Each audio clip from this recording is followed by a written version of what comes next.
ছিঙিবলৈ যাওঁ বলক আমাৰ বাৰীত।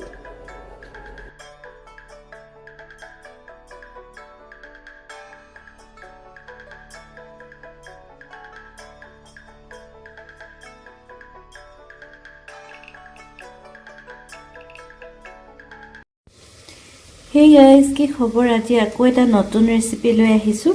আৰু এইফালে দেখিছে মই আমাৰ ঘৰৰ বাৰীৰ তিতা ফুল ছিঙি আনিছিলোঁ। ইয়াক বেলেগ বেলেগ নামেৰেও কয় বিভিন্ন ঠাইত, আৰু আমি তিতা ফুল বুলিয়ে কওঁ। ইয়াক ঘৰৰ বাৰীৰ তিতা ফুল ছিঙি আনিলোঁ। আজি এই বছৰৰ মানে প্ৰথম সাজ খাম, এই ভাবিলোঁ আপোনালোকৰ লগত শ্বেয়াৰ কৰোঁ। আৰু ছিঙি আনি পিনে মই এইদৰে অকণমান পানীত দি তিয়াই থৈ দিছোঁ। ধূলি মাকতিবোৰ যে লাগি থাকে সেইবোৰ যাবৰ কাৰণে মই এইদৰে পানীত তিয়াই থৈ দিছোঁ। আৰু এইফালে এখন মই কেৰাহী পাতি লৈছোঁ, তাতে কেইটামান মই এয়া উখোৱা চাউল দি দিছোঁ। কোনে কেনেধৰণে বনাই খাই জনাবচোন। মই এইদৰে উখোৱা চাউল দি দিছোঁ আৰু চাউলকেইটা অকণমান গৰম কৰি ল'ম। উখোৱা চাউল যদি নাই আৰৈ চাউলো দিব পাৰে দেই, একো নাই বাৰু। বিভিন্ন ঠাইত বিভিন্ন ধৰণে বনাই খায়, আপোনালোকে বাৰু কেনেধৰণে বনাই খায় জনাবচোন।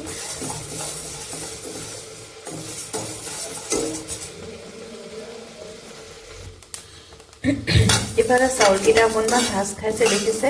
ইয়াক মানে মই কি কৰিবলৈ ভাজিছোঁ গম পাইনে? ইয়াক সান্দহ বনাম মই।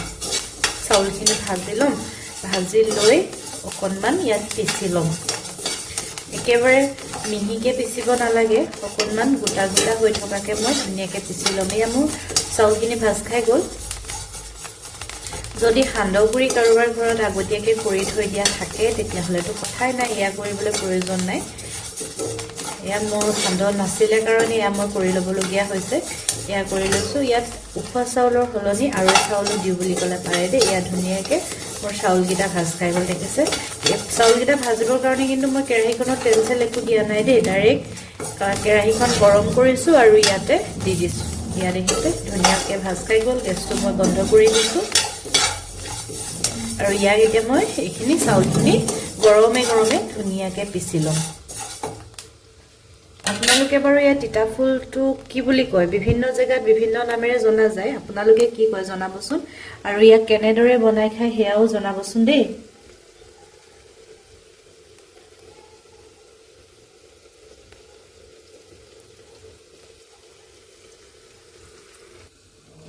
এয়া মই মিক্সি বাতিটোত লৈ লৈছোঁ আৰু ইয়াক একদম গৰমে গৰমে মই পিচি ল'ম। একদম মিহি কৰিব নালাগে। এইখিনি দেখিছে অকণমান গোটা গোটাই হৈ আছে, মই এইদৰে পিচি লৈছোঁ।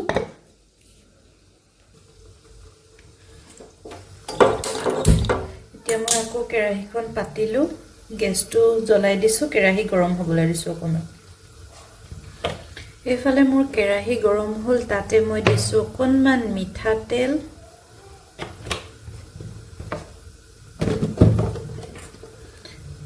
এইফালে এটা মই পিঁয়াজ কাটি লৈছোঁ আৰু এইফালে নহৰু 4 ফুটা।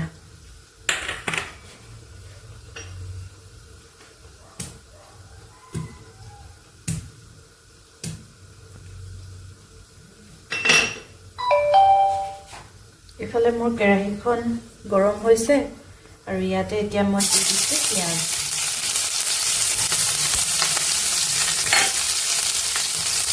আৰু লগতে ইয়াত নহৰু কেইটাও দি দিছোঁ। তাৰপিছত অকণমান লৰাই দিছোঁ আৰু পিঁয়াজখিনি ভাজ খোৱালৈকে।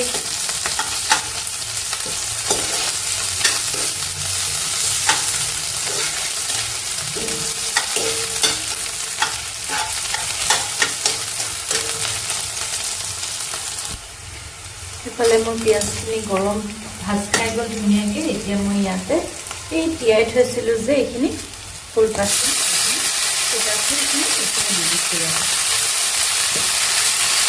আৰু এইখিনি এতিয়া ধুনীয়াকৈ খাবলৈ যোৱালৈকে মই ভাজি ল'ম।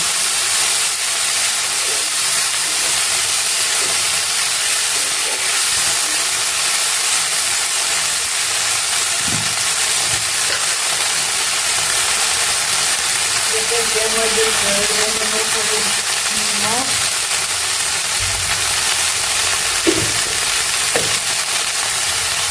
যে ইয়াত মই নিমখ আৰু হালধি দিলোঁ, তাৰপিছতে অকণমান লৰাই দিছোঁ। হালধিখিনি দিওঁতে কেমেৰাটো অফ হৈ থাকিলে গমেই নাপালোঁ। আৰু হৈ গ'ল আৰু তিতা ফুলৰ ভাজি। এয়া পাতখিনি ধুনীয়াকৈ সামৰি গ'ল।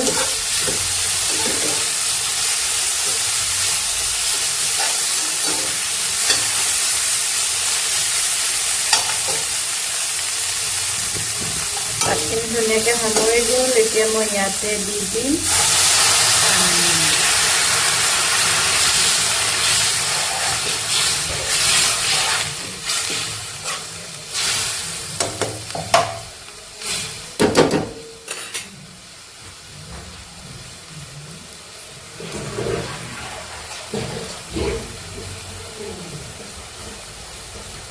যিহেতু সান্দহ গুড়িখিনি দিবলৈ আছে ইয়াতে, আৰু অলপ পানী লাগিব দি দিছোঁ।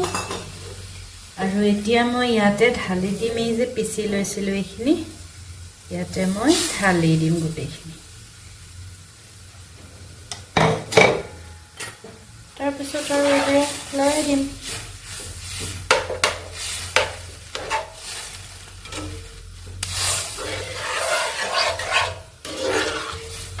কি ধুনীয়া গন্ধ আহিছে, একদম মানে বনাই থাকোঁতেই খাওঁ খাওঁ লাগি গৈছে। আৰু কালাৰটো যে কি ধুনীয়া আহিছে।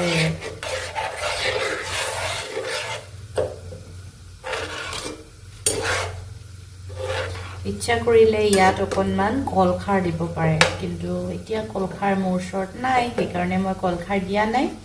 এয়া মই এইদৰে সান্দহ গুড়ি দি পিনে তিতা ফুল বনাইছোঁ। আপোনালোকে কেনেকৈ বনাই খায় জনাবচোন দেই, কাৰণ নেক্সট আপোনালোকে মোক ৰেচিপি দিব, আৰু নেক্সট তিতা ফুল আপোনালোকৰ মতে মই বনাই খাম আৰু আপোনালোকলৈ ভিডিঅ' আগবঢ়াম। এইখিনি ধুনীয়াকৈ অকণমান উতল আহিব দিম আৰু তিতা ফুল ৰেডি।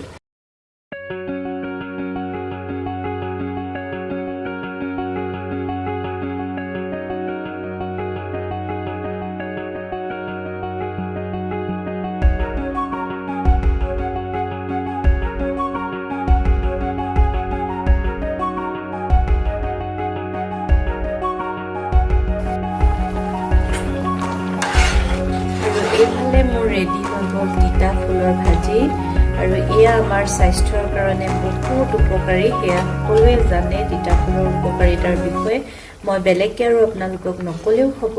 আৰু তিতা ফুল এটা ছিজনতহে আমি পাওঁ, গতিকে এই ছিজনটোত তিতা ফুল নোখোৱাকৈ নাথাকিব দেই। আৰু যদি ঘৰত কণ কণ আপোনালোকৰ বাচ্চা আছে তেতিয়াহ'লে তেওঁলোককতো খুৱাব। আৰু ইয়াক আৰু এটা প্ৰকাৰে বনাই খাব পাৰে, মই জানো সেইটো। তিতা ফুলৰ লগত ডিম দি পিনে বনাই খাব পাৰি। যদি এইদৰে ল'ৰা ছোৱালীবোৰে খাবলৈ বেয়া পায় তেতিয়াহ'লে তেওঁলোকক তেনেকৈ বনাই খুৱাব। যিহেতু আমি ভেজিটেৰিয়ান আৰু সেইবাবে আমি এইদৰেই বনাই খাওঁ, আৰু আমাৰ নুপুৰে যে খাই বিৰাট ভাল পায়। আৰু এতিয়া ফাগুন মাহ আহি আছে, বসন্তৰ ছিজন, গতিকে তাৰ আগতে নিজৰ শৰীৰটোৰ প্ৰতিষেধক হিচাপে আপোনালোকে ইয়াক খাওক, লগতে আপোনাৰ সন্তানকো খুৱাওক আৰু বসন্তৰ পৰা বাচি থাকক। আৰু তিতাই আমাৰ তেজটো চাফা কৰাত, পৰিষ্কাৰ কৰাত সহায় কৰে, সেয়াও জানে আপোনালোকে। গতিকে খাওক, নিজে বাচি থাকক, আপোনাৰ সন্তানকো বচাই ৰাখক। আৰু এই ভিডিঅ'টো আপোনালোকে শ্বেয়াৰ কৰিব, যাতে আপোনাৰ দৰে আন 10জনো উপকাৰ হয়। যদি আপুনি ভাবে যে এই ভিডিঅ'টোৰ পৰা আপোনাৰ অকণমান উপকাৰ হৈছে, তেতিয়াহ'লে আপোনালোকে ভিডিঅ'টো শ্বেয়াৰ কৰিব, আপোনাৰ দৰে আন 10জনৰো উপকাৰ হয়। আৰু যদি ভিডিঅ'টো চাই ভাল পায় তেতিয়াহ'লে চেনেলটো ছাবস্ক্ৰাইব কৰি থৈ যাব বুলি আশা কৰিলোঁ। লগতে লাইক এটা আৰু কমেণ্ট এটা কৰিবলৈও পাহৰি নাযাব দেই। আৰু হৈ গ'লে মোৰ তিতা ফুলৰ ভাজি গৰম গৰম ভাতৰ লগত এতিয়া পৰিৱেশন কৰিম। যদি ভাতৰ লগত খাবলৈ বেয়া পায় তেতিয়াহ'লে ভাত খোৱাৰ আগতে 1 প্লেট বা 1 বাতি ধুনীয়াকৈ মাৰি দিব পাৰে।